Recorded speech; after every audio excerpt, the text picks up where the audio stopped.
Hi friends, मैं बताऊंगा आपको कि रोग दो प्रकार के होते हैं। रोग मेनली दो प्रकार के होते हैं। फर्स्ट वो होते हैं जो संक्रामक रोग होते हैं। दूसरे सेकंड असंक्रामक रोग। संक्रामक रोग वे होते हैं जो संक्रमित व्यक्ति से स्वस्थ व्यक्ति में स्थानांतरित होते हैं। असंक्रामक रोग में ऐसा कुछ नहीं होता। संक्रामक के रोग कई प्रकार से हो सकते हैं।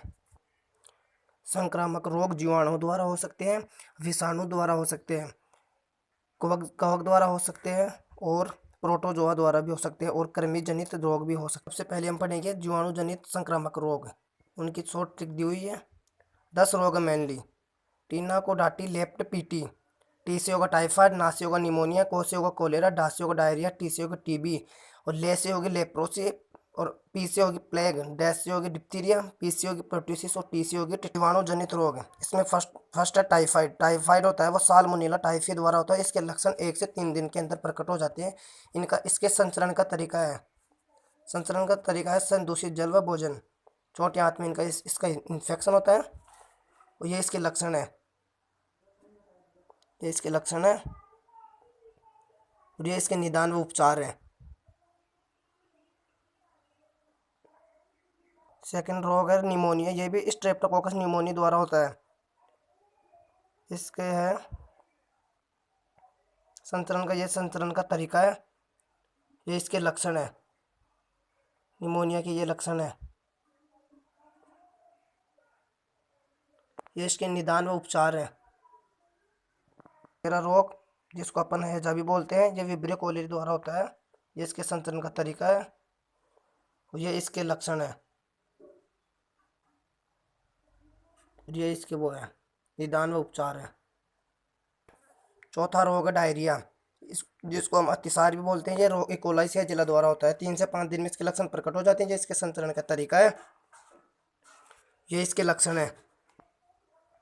हाथ पैर दो भी के सामानों में मेनली इसका ये लक्षण है और ये इसके निदान व उपचार ओआरएस का घोल तथा प्रतिजैविकों का यूज। पांचवा रोग है टीबी, जिसको हम ट्यूबरकुलोसिस या तपेदिक या क्षय रोग भी बोलते हैं। इसको ये माइकोबैक्टीरियम ट्यूबरकुलोसिस नामक जीवाणु द्वारा होता है। ये 3 से 6 दिन के अंदर इसके लक्षण प्रकट हो जाते हैं। यह ड्रॉपलेट इन्फेक्शन होता है। फेफड़ों में संक्रमण, प्लीहा में। ये इसके लक्षण है। शाम के समय बुखार, सीने में दर्द, खांसी के साथ रक्त का आना, वजन में कमी और ये इसके निदान व उपचार। चेस्ट एक्सरे, ट्यूबरकुलिन टेस्ट और बलगम परीक्षण।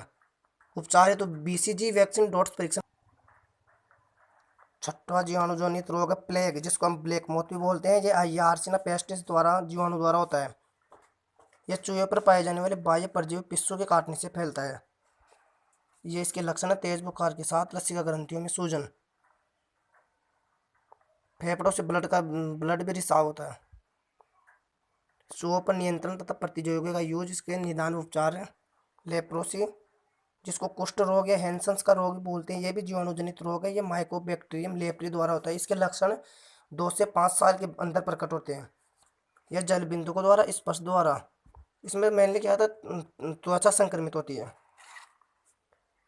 ये इसके लक्षण होते हैं त्वचा पर संवेदन धब्बे बनना, अंगुलियों का विकृत हो जाना।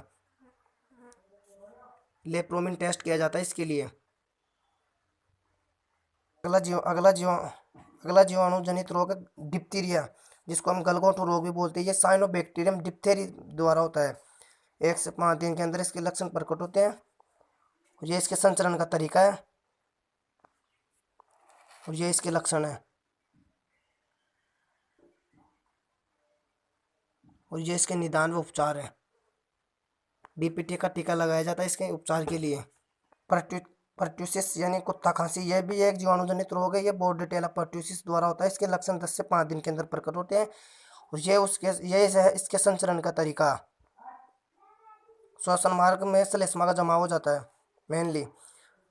ये इसके लक्षण बुखार तथा तेज आवाज के साथ खांसी और ये इसका निदान व उपचार। डीपीटी का टीका तथा प्रतिजैविकों का यूज किया जाता है। टिटनेस, यह भी जीवाणु जनित रोग होता है। यह क्लोस्ट्रीडियम टिटेनाई द्वारा होता है और 6 से 10 दिन के अंदर इसके लक्षण प्रकट होते हैं। संचरण का तरीका होता है तो त्वचा शरीर में प्रवेश करता है, ऐच्छिक पेशियों को संक्रमित करता है। मेनली क्या होता है, ये ऐच्छिक पेशियों को संक्रमित करता है और ये इसके लक्षण होते हैं। शरीर का नुसाकार हो जाता है और 40 से 60% मामलों में रोगी की मृत्यु हो जाती है।